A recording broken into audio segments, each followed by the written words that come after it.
নমস্কার বন্ধুরা, শিপ্রা ফুডি ব্লগে সবাইকে স্বাগত জানিয়ে আমি আমার আজকের ভিডিওটা শুরু করলাম। তোমরা সবাই কেমন আছো? আশা করি তোমরা সবাই খুব ভালো আছো।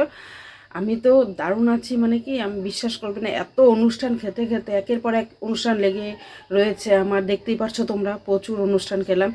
একবার স্বাদের থেকে অন্নপ্রাশন, বিয়ে, মানে খেতে খেতে মানে সেই অবস্থা। তো আজকে চলে আসলাম তোমাদের সামনে একদম সিম্পল একটা ভিডিও নিয়ে। তার সকালবেলা একদম দেখো কাজ টাজ করে, আমি তো স্নান করি তোমরা সবাই জানো। তা পুজো টুজো সব কমপ্লিট করে একদম চলে আসছি, চা খাওয়া শেষ। এখন রান্না করব সকাল সকাল, জানোই তোমরা, তোমাদের দাদাভাই কাজে চলে যায়, জন্য আমার রান্না করতে হয় সকালে। তা মাছ রেখেছে, স্নানের আগে মাছগুলো একদম ধুয়ে নিয়েছি, কারণ বাড়ির উপর থেকে মাছ রাখে, সকাল সকাল মাছালা চলে আসে। তো এই যে দেখো চেলা মাছ ছেলে খেতে চেয়েছে, বলছে মা চেলা মাছ আমরা খাই না। রাত্রে তো করেছিলাম, দেখো যে সজনা চচ্চড়ি, বাঁধাকপি, গাজর, আলু ভাজা আর মুসুর ডাল করেছিলাম। এখানে আছে মুসুর ডাল। আর এখন ভাত ঠাত সব বসিয়ে দেবো। 4 বাসন ধোয়া হয়নি, 4 বাসন ধোবো। পুরো ভিডিওটা দেখতে পারবে, খুব দারুণ লাগবে। পুরো ভিডিওটা কিন্তু অবশ্যই দেখবে, লাইক কমেন্ট শেয়ার করবে।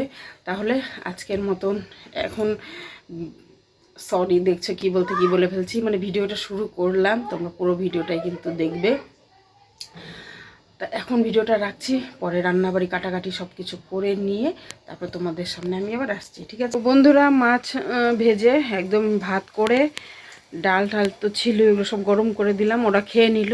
মাছ ভেজে দিলাম, তোমার পুরোপুরি মাছ ভেজে নিয়েছি। এদিকে গুঁড়ো আলু সিদ্ধ করে নিয়েছি, গুঁড়ো আলু দিয়ে তোমার তরকারি করবো, মানে গুঁড়ো আলু বলতে দেশি আলু দিয়ে আমি তরকারি করবো। আর এদিকে তোমাদের দাদাভাই কাজে চলে যাচ্ছে, বাইরে এখন ডাম ঠাম সব বের করবে। বিছানার তোমার যে মোটা মোটা কম্বল, মানে ব্ল্যাঙ্কেট, এগুলো তোমার সব ঢেকে রাখলাম, কেন সে ধুলাবালি আসে, রোদ্রে দিয়ে নিয়ে আসলো বিছানার মধ্যে। এখন পাতলা কিছু গায়ে দিলে হয়ে যায়, বেশি মোটার দরকার হয় না, গরম লাগে আবার। তা চেহাকে দিকে যে ওরা খেয়েছে, থাল পড়েই আছে। এখানেও একটা ব্ল্যাঙ্কেট পাতলা রেখে দিয়েছি। অন্য আমি পান বানিয়ে দিলাম তোমাদের দাদাভাইকে, ওদের খাওয়া দাওয়া কমপ্লিট হওয়ার পরে। থালা বাসন তো দেখতেই পেলে এখনও ধুইনি। আলু সেদ্ধ করে আলু ছুলেও নিয়েছি, আর এখন পানটা দিলাম দিয়ে এখন আমি খাবো। আমি একটু ভাত খাবো। এখন বাজে দেখো 11:30 হয়তো বাজে, তোমরা দেখতে পারবে কি না পারবে, 11:30 বাজে। এখন আমি একটু ভাত খেয়ে নিয়ে তারপর মাছের তরকারিটা রান্না করব। এই যে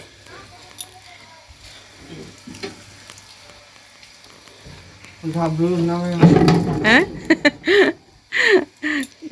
ছেলেটা এখনো আসেনি, 11:30 বাজে, আসবে বলছে, এখনো আসেনি।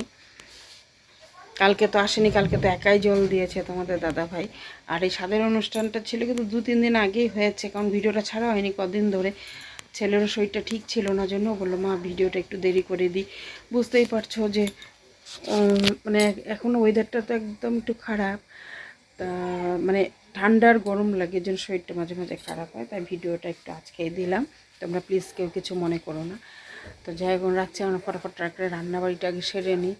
তারপর যে জানো এখন এই দিনটা, যে ফাল্গুন মাসের দিনটা, খালি ঘুম পায়, খালি ঘুম পায় মনে। তোমার ভাত বাড়া কি হয়ে গেছে? হ্যাঁ, ভাত বাড়লাম। আর আজকে বেশি কিছু রান্না করিনি, খালি এক তরকারি ভাত। আমার ফেভারিট চেলা মাছ, বাবাকে বলেছিলাম বাবা খাবো চেলা মাছ, আর বাবা দেখো আজকেই রেখে দিয়েছে। কালকে বলেছিলাম। ঝোলটা বা কেমন হলো, খালি ঝোল আর এই যে গেছে চাটনি। এটা চেলা মাছ বললেও ভুল, এটা ইলিশ মাছই ধরতে গেলে। এত স্বাদ, মানে চেলা মাছ নাম, চেলা মাছ যেটা অরিজিনাল তো অরিজিনাল, ব্র্যান্ড তো ব্র্যান্ডই হয়, কিন্তু এটা ইলিশের মতনই খেতে, একদম স্বাদ, একদম ইলিশ। কোথায় আমাদের তো এটা রান্নাই কাকিমুনিদের বাড়ি, পাপাইদের বাড়ি খেয়েছিলাম। পাপাই দে বাড়িতে। আমি ভাবছিলাম যে মামা বাড়িতে গিয়ে খাইছিস, আমি না, গিয়ে মামা বন্ধুদের বলছিলাম। না, মামা বাড়ি না, কাকিমুনিদের বাড়ি। কাকিমুনিদের বাড়ি, মামা বাড়ি না। মামা বাড়িতে তো পাঠার মাংস দিয়ে খেয়েছিলাম ওই দিন।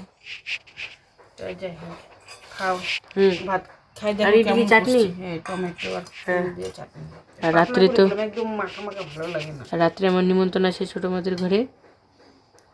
রাত্রিটা হোক আগে। হ্যাঁ মা, একটা কথা বলি, যেটা অরিজিনাল বলবো, মানে আজকের তরকারিটা মানে কি বলবো, ইলিশ মাছ একদম ফেল, একদম ইলিশ মাছ ফেল, অরিজিনাল কথা।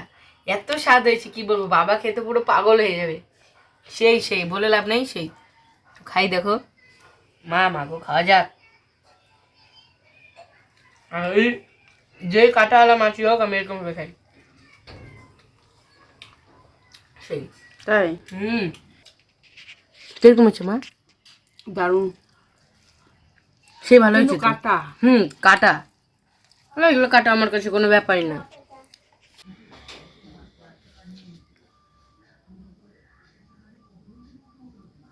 তো দেখো বন্ধুরা, ও সোনালি আমার কাছে সাজতে আসছে, ওকে শাড়ি পরিয়ে দিলাম দেখো সুন্দর করে।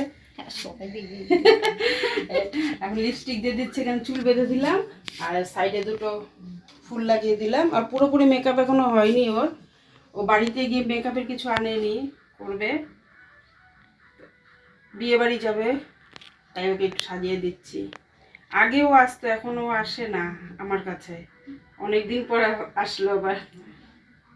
তো যাই হোক, ওকে সাজানোর পর আবার আরেকজন সাজতে আসবে, বিয়েতে যাবে, মানে আজকে 3 দিন ধরে খালি সাজাচ্ছি সবাইকে। আর তোমাদের দাদাভাই আসছে, এখনো চা করিনি, ওকে সাজিয়ে দিয়ে চা করবো, তারপর আবার আরেকজন আসবে, আবার আরেকজনকে সাজাবো। আর শাড়ি পরাটা কেমন হয়েছে অবশ্যই কিন্তু কমেন্ট করবে। একদম মানে খারাপ হবে, মানে কুচি দিয়ে এখন নতুন স্টাইলে যেগুলো বের হয়েছে ওইভাবে ওকে পরিয়ে দিয়েছি। বন্ধুরা চলে আসলাম এখন, ওর সেজেগুজে চলে গেল বাড়িতে। তো যাওয়ার পরে এখন আমি চা বসিয়ে দিয়েছি, কারণ তোমাদের দাদাভাই আসছে, ওদিকে হিসাব লিখছে। আমি চা বসিয়ে দিয়েছি, খালি বলছে যে চা দাও আর মুড়ি আর দাও, কিচ্ছু খাবো না, চার মুড়ি খাবে, কিছু করে দিলাম না। অনেক সময় তো এসে ভাত খায়, তো আজকে ভাত খাবে না, হোটেলে ভাত খেয়ে আসছে। তাই যে দেখো এখানে শুধু মুড়ি দিয়েছি, বলে অল্প করে মুড়ি দাও। আর আমি এখানে বিস্কুট নিয়েছি, যদি বিস্কুট খায় তো খাবে। আর পপকর্ন নিয়ে এসেছিলো কালকে, পপকর্ন আর এই বিস্কুট নিয়ে এসেছিলো। আর ছেলে যে কেক আর পপকর্ন খাবে। তা আমি মাঠে গিয়েছিলাম, তা তখন মাঠে গিয়ে এখানে দেখো কচুর শাক নিয়ে এসেছি। আর এখানে কচু আছে, হেলাঞ্চা আর মিশানো শাক কটা চুটকাদের বাড়ির ওখান থেকে নিয়ে আসলাম, তোমাদের বাড়ির ওখান থেকে নিয়ে আসলাম। ওখানটায় যাওয়ার সঙ্গে সঙ্গে ওর সাথে দেখা হয়েছে, বলছে দিদি তোমাদের বাড়িতে আমি যাবো, আমাকে একটু শাড়িটা পরিয়ে চুলটা বেঁধে দেবে। আমি বলছি ঠিক আছে, তুমি তাড়াতাড়ি চলে যেও, আমি তোমাকে করে দেবো। আগে করতো, তখন না বলাও যায় না, যেহেতু দেখো আমি কিছু পারলে পরে যদি কেউ কিছু বলে কাউকে করে দিলে তো সেটা কিন্তু অপরাধ হয়ে যায় না, তাই না? তা আমি এখানে মোটামুটি প্রায় যে আসে আমি তাকে শাড়ি পরিয়ে দিই, সাজিয়ে দিই। এটা আমি যেহেতু পারি আমি করি, কাজটা করে দিই, আমারও ভালো লাগে, তাদেরও শান্তি লাগে, জন্যই আমার কাছে আসে। তো যাই হোক, পূজা বলছে যে দিদি আমিও বিয়ে বাড়ি বউ ভাতে যাবো, আমাকে একটু সাজিয়ে দিও। তা দেখি ও যদি আসে তাহলে তোমরা অবশ্যই দেখতে পারবে। তা যাই হোক, এখন আগে চাটা খেয়ে নিই, এখন গল্প করতে গেলে তোমাদের দাদাভাই রেগে যাবে, বলবে কখন চা চেয়েছি, কারণ ও আসছে, তোমার দাদাভাই কাজের থেকে আসছে, আর এদিকে সোনালিও আসছে, তখন সাজার জন্য এতক্ষণ লেট করলো, এই জন্য ফটাফটাকে চাটা দিই, চাটা খেয়ে নিই। পূজাকে যে দেখো সাজালাম পুরোপুরি একদম, কেমন লাগছে তোমরা কমেন্ট করে বলো। আর পেছনটা একটু দেখাও, এই যে আজকে মানে দুজনকে সাজানো হলো আমার বিয়ের সাজ। পূজাকে কিন্তু দারুণ লাগছে, ও শাড়ি পরতে চেয়েছিল অন্যটা, পর পরলো বেনারসি। তোকে আসার সময় ডাকতে ছিল তো, যে সায়ন দাদা করে রাস্তার থেকে, ওই ওর জন্য রেডি।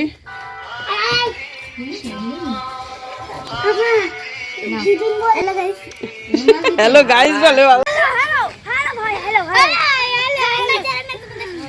ওরা বিয়ে বাড়ি চলে যাচ্ছে,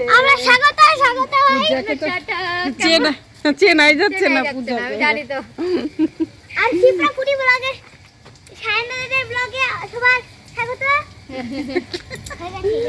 বাড়ি পাহারা দিচ্ছি। হ্যাঁ, আমরা আমাদের জন্য খাবার নিয়ে এসো কিন্তু। কেটিং করে নিয়ে আসবা। আমরা এখন যাচ্ছি বিয়ে বাড়ি টোটো ভাড়া করে। টোটো ভাড়া করে? ব্যাপার স্যাপারই আলাদা। টোটো ভাড়া করে রাত যাবে।